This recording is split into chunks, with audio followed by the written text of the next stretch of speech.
Hey there, it is Dusty Thunder with another Reddit story for you. This one has an update and it's sad. Fair warning. Title is, My Husband Came to Terms with His Death and I Just Can't Deal with It. Yeah, well, that sounds like it's going to be sad. Originally posted August 18th, 2022. I, female 42, have been married to my husband, male 38, for over 10 years. When we met, I was 24 in a club. Ever since I knew him, he could never accept any health damages. He fell from a ladder from 2 meters or so, went into the hospital just because I insisted.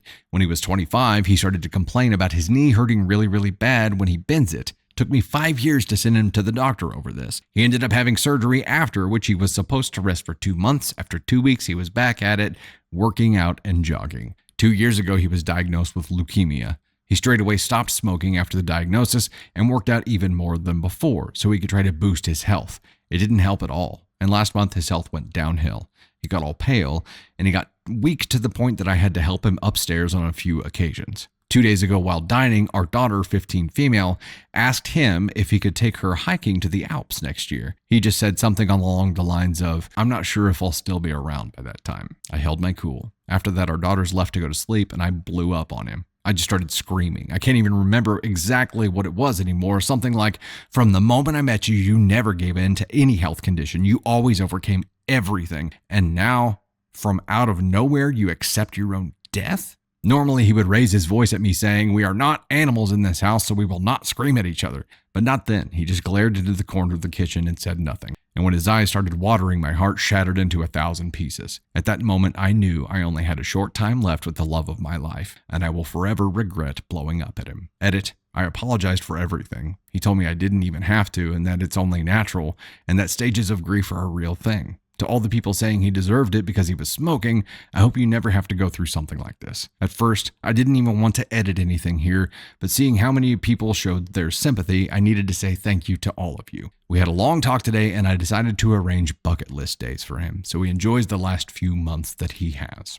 Update 14 months later, October 26th, 2023. I haven't really had the intention to post on here again, but my therapist thought it might be therapeutic to do so since it helped me last time. My kids are at my late husband's parents', so I've had some wine to give me the will to actually write this down. As you might have guessed from my previous text, it happened. My husband died about 6 months ago, and I miss him so damn much. I've wanted to thank all of you who suggested grief counseling. Me, my late husband, and our 2 daughters attended about 2 months after my original post, and without it, we would most likely be more destroyed than we already are. I also wanted to thank the person who suggested that my husband film videos for our daughter's life goals. We together made some videos for their graduation, marriage, first child, and other major life goals. It actually took us much longer than it could have because it was just too hard for us. The realization of the fact that our life together was over was just so hard. Now to the happy part. Before the love of my life got really bad, we tried to do as many things from his bucket list as possible. I never thought I could enjoy so many things that I wouldn't care for otherwise, like MMA.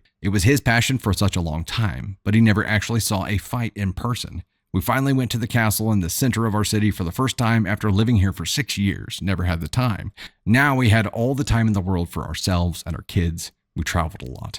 We went to see the Stonehenge, such a curious sight. After that, we went to see the fjords, which fascinated him so much. We went to see the northern lights, too. It was just so beautiful. We couldn't stay long anywhere, so we could get back from my husband's therapy, and the girls had to go to school. We also got to see the Colosseum and some more great sights. I hated myself for quite some time after the events of my last post.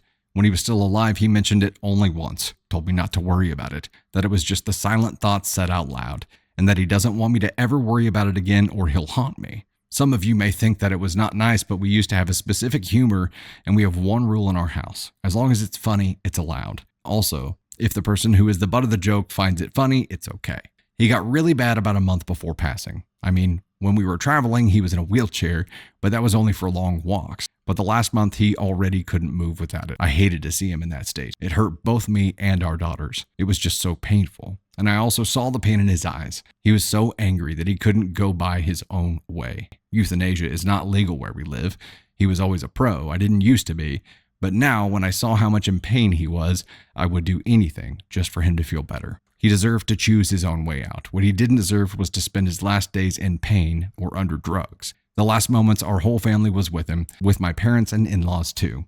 In one of his last moments, he told us all how much he loved us. I tried to be so strong for our girls, and I was. I stayed together until after his funeral. After seeing him lifeless, I broke down knowing that it's all over.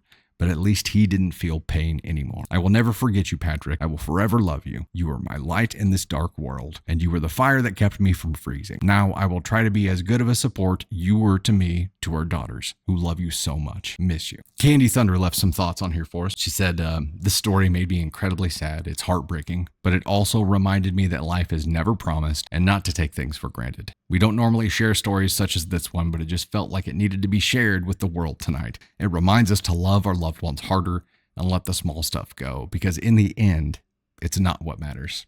And I would add to that, because life is fleeting, because tomorrow is not guaranteed, because we don't control this crazy train of life. Choose you. Choose to be happy. Don't settle for anything, because you're going to regret it at the end. I think it's easy to get into these spots in life where you feel stuck and you feel like you don't know where things are going, and you feel helpless, and you feel like you're just floating, or you don't know. And I think that's one of the scariest things, is just not knowing. But we don't get to know. There's a lot that we don't get to know. But I think if I'm personally doing one thing right, it's living 110%. And I think there's plenty that I do wrong. Plenty. I do a lot wrong. I screw up a lot. But at least I can say that I'm giving 110% all the damn time, no matter what I'm doing. At least we chose us. We choose happiness. We continually choose happiness. And I think it's so, so, so important for people to do. Today, whatever it was, tomorrow can be different. You get to choose in every single damn moment. Every decision is a choose your own adventure. You get to choose which direction you want to go. And if you don't like the direction that it's going right now, make a different choice next time. And little by little, you can move the direction that you want to go. You get to choose 1,000 times a day who you want to be. You.